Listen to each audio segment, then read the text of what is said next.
नमस्कार विद्यार्थी मित्रांनो, के एस अकॅडमी यूट्यूब चॅनलवरती आपल्या सर्वांचे स्वागत आहे. तर मित्रांनो, येणाऱ्या महाराष्ट्रातील सर्वच भरतींकरिता आपण अत्यंत महत्त्वपूर्ण काही प्रश्न पाहणार आहोत.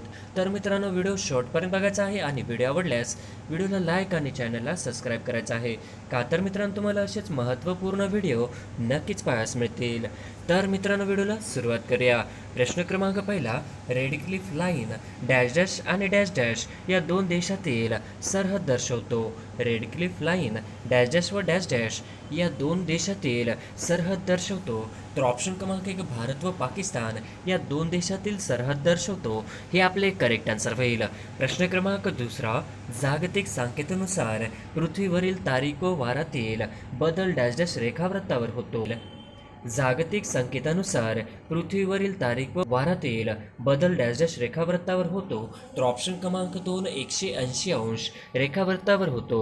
हे आपले करेक्ट आन्सर होईल. प्रश्न क्रमांक तिसरा, जगातील सर्वात लांब नदी कोणती आहे? जगातील सर्वात लांब नदी कोणती आहे? तर ऑप्शन क्रमांक 2, जगातील सर्वात लांब नदी ही नाईल नदी आहे. हे आपले करेक्ट आन्सर होईल. प्रश्न क्रमांक चौथा, खालीलपैकी कोणता देश सार्कचा सदस्य नाही? खालीलपैकी कोणता देश सार्कचा सदस्य नाही? तर ऑप्शन क्रमांक 3, जपान हा देश सार्कचा सदस्य नाही. हे आपले करेक्ट आन्सर होईल. प्रश्न क्रमांक पाचवा, राष्ट्रीय पोलीस अकॅडमी कोणत्या ठिकाणी आहे? राष्ट्रीय पोलीस अकॅडमी कोणत्या ठिकाणी आहे? तर ऑप्शन क्रमांक 2, हैदराबाद या ठिकाणी राष्ट्रीय पोलीस अकॅडमी आहे. हे आपले करेक्ट आन्सर होईल. प्रश्न क्रमांक 6, कोणत्या रेखावृत्तास आंतरराष्ट्रीय वाररेषा म्हणतात? कोणत्या रेखावृत्तास आंतरराष्ट्रीय वाररेषा म्हणतात? तर ऑप्शन क्रमांक 3, 180 अंश रेखावृत्तावर वारशा असे म्हणतात. हे आपले करेक्ट आन्सर होईल. प्रश्न क्रमांक 7, भारतातील एकमेव जिवंत ज्वालामुखी कुठे आहे? भारतातील एकमेव जिवंत ज्वालामुखी कुठे आहे? तर ऑप्शन क्रमांक 2, बॅरन बेट हे जिवंत ज्वालामुखी आहे. हे आपले करेक्ट आन्सर होईल. प्रश्न क्रमांक 8, सत्यशोधक समाजाची स्थापना कोणी केली? सत्यशोधक समाजाची स्थापना कोणी केली? तर ऑप्शन क्रमांक 3, सत्यशोधक समाजाची स्थापना ही महात्मा फुले यांनी केली. हे आपले करेक्ट आन्सर होईल. प्रश्न क्रमांक 9, बौद्ध धर्माचे संस्थापक गौतम बुद्ध यांचा जन्म इसवी सन पूर्व 563 मध्ये डॅश डॅश येथे झाला. बौद्ध धर्माचे संस्थापक गौतम बुद्ध यांचा जन्म इसवी सन पूर्व 563 मध्ये डॅश डॅश येथे झाला. तर ऑप्शन क्रमांक 2, लुंबिनी या ठिकाणी झाला. हे आपले करेक्ट आन्सर होईल. प्रश्न क्रमांक 10, बहुजन हिताय बहुजन सुखाय ही डॅश डॅश यांची शिकवण होय. बहुजन हिताय बहुजन सुखाय ही डॅश डॅश यांची शिकवण होय. तर ऑप्शन क्रमांक 2, भगवान बुद्ध यांची शिकवण होय. हे आपले करेक्ट आन्सर होईल. प्रश्न क्रमांक 11, वेरूळ येथील कैलास लेणी खालीलपैकी डॅश डॅश या घराण्याच्या काळात कोरले गेले. वेरूळ येथील कैलास लेणी खालीलपैकी डॅश डॅश या घराण्याच्या काळात कोरले गेले. तर ऑप्शन क्रमांक 4, राष्ट्रकूट या घराण्याच्या काळात कोरले गेले. हे आपले करेक्ट आन्सर होईल. प्रश्न क्रमांक 12, पंचायत समितीचा कार्यकारी प्रशासकीय अधिकारी सचिव पुढीलपैकी कोण असतो? पंचायत समितीचा कार्यकारी प्रशासकीय अधिकारी सचिव पुढीलपैकी कोण असतो? तर ऑप्शन क्रमांक 3, गट विकास अधिकारी असतो. हे आपले करेक्ट आन्सर होईल. प्रश्न क्रमांक 13, जिल्हा परिषदेच्या मुख्य प्रशासकीय अधिकाऱ्यास काय म्हणतात? जिल्हा परिषदेच्या मुख्य प्रशासकीय अधिकाऱ्यास काय म्हणतात? तर ऑप्शन क्रमांक 4, मुख्य प्रशासकीय अधिकारी म्हणजेच CEO अधिकाऱ्यास म्हणतात. हे आपले करेक्ट आन्सर होईल. प्रश्न क्रमांक 14, पोलीस पाटील यांची नेमणूक कोण करतात? पोलीस पाटील यांची नेमणूक कोण करतात? तर ऑप्शन क्रमांक 2, पोलीस पाटील यांची नेमणूक हे जिल्हा अधिकारी व उपजिल्हा अधिकारी करतो. हे आपले करेक्ट आन्सर होईल. प्रश्न क्रमांक 15, त्रिस्तरीय पंचायत राजची संकल्पना कोणत्या समितीने मांडली? त्रिस्तरीय पंचायत राजची संकल्पना कोणत्या समितीने मांडली? तर ऑप्शन क्रमांक 4, बळवंतराय मेहता समिती यांनी त्रिस्तरीय पंचकल्पना मांडली. ही आपले करेक्ट आन्सर होईल. प्रश्न क्रमांक 16, घटना समितीचे अध्यक्ष कोण होते? घटना समितीचे अध्यक्ष कोण होते? तर ऑप्शन क्रमांक 2, डॉक्टर राजेंद्र प्रसाद हे घटना समितीचे अध्यक्ष होते. हे आपले करेक्ट आन्सर होईल. प्रश्न क्रमांक 17, भारतीय संविधान कोणत्या दिवशी अंमलात आले? भारतीय संविधान कोणत्या दिवशी अंमलात आले? तर ऑप्शन क्रमांक 3 26 जानेवारी 1950 या दिवशी भारतीय संविधान अंमलात आले. हे आपले करेक्ट आन्सर होईल. प्रश्न क्रमांक 18 भारताच्या राज्यघटनेच्या मसुदा समितीचे अध्यक्ष कोण होते? भारताच्या राज्यघटनेच्या मसुदा समितीचे अध्यक्ष कोण होते? तर ऑप्शन क्रमांक 1 भारताच्या राज्यघटनेच्या मसुदा समितीचे अध्यक्ष हे डॉक्टर बाबासाहेब आंबेडकर होते. हे आपले करेक्ट आन्सर होईल. प्रश्न क्रमांक 19 संविधान सभेचे अध्यक्ष कोण होते? संविधान सभेचे अध्यक्ष कोण होते? तर ऑप्शन क्रमांक 4 संविधान सभेचे अध्यक्ष हे डॉक्टर राजेंद्र प्रसाद होते. हे आपले करेक्ट आन्सर होईल. प्रश्न क्रमांक 20 समुद्राची खोली मोजण्यासाठी डॅश वापरतात? समुद्राची खोली मोजण्यासाठी डॅशेस वापरतात. तर ऑप्शन क्रमांक 2 समुद्राची खोली मोजण्यासाठी सोनार तंत्रज्ञान वापरतात. हे आपले करेक्ट आन्सर होईल. प्रश्न क्रमांक 21 कांदे बटाटे यांना कोंब फुटू नयेत म्हणून यासाठी कोणत्या किरणांचा मारा करतात? कांदे बटाटे यांना कोंब फुटू नयेत म्हणून यासाठी कोणत्या किरणांचा मारा करतात?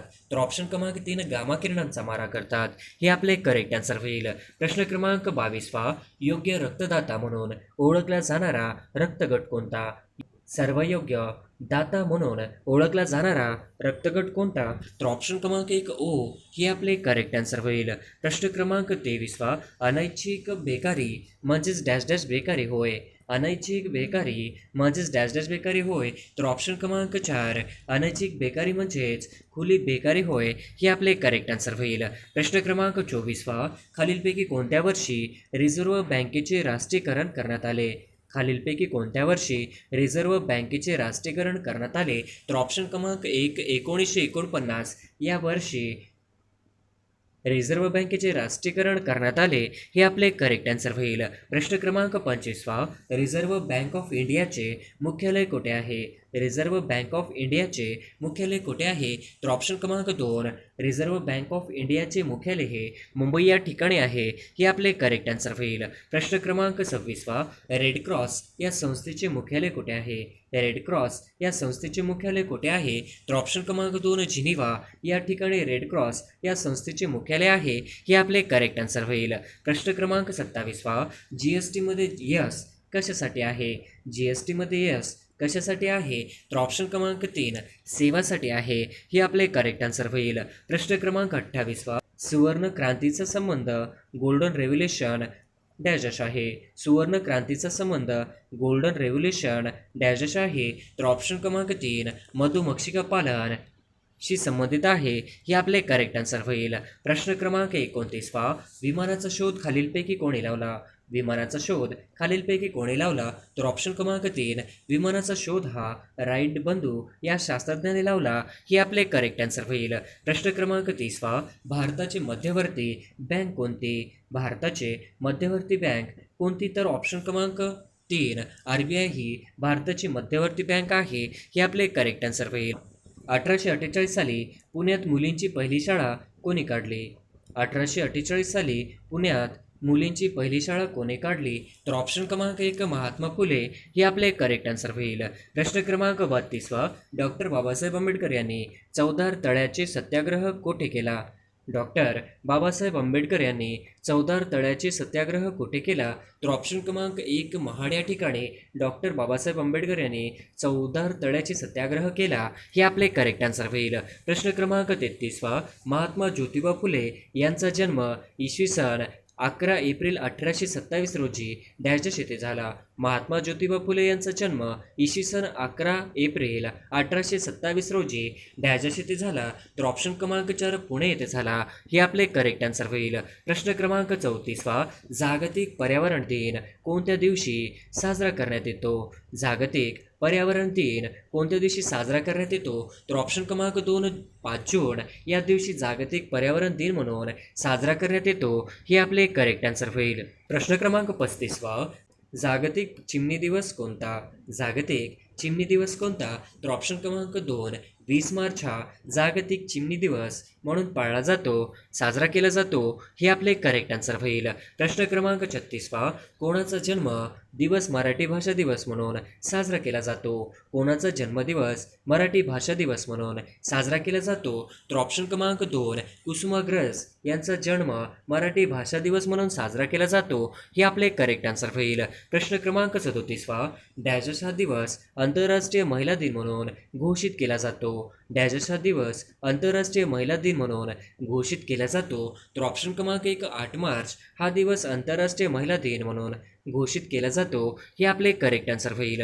प्रश्न क्रमांक 38 GPS चे सविस्तर रूप काय?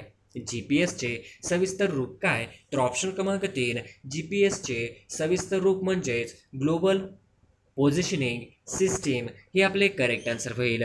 प्रश्न क्रमांक 39 इंटरनेटशी संबंधित असणारी संज्ञा HTTP म्हणजे काय? इंटरनेटशी संबंधित असणारी संज्ञा HTTP म्हणजे काय? तर ऑप्शन क्रमांक 3 हायपर टेक्स्ट ट्रान्सफर प्रोटोकॉल हे आपले करेक्ट आन्सर होईल. प्रश्न क्रमांक 40 इंटरनेट बँकिंगमध्ये वापरण्यात येणारा OTP म्हणजे काय? इंटरनेट बँकिंगमध्ये वापरण्यात येणारा OTP म्हणजे काय? तर ऑप्शन क्रमांक 1 वन टाईम पासवर्ड हे आपले करेक्ट आन्सर होईल. प्रश्न क्रमांक 41 महाराष्ट्र राज्यात क्षेत्रफळाने सर्वात मोठा जिल्हा कोणता?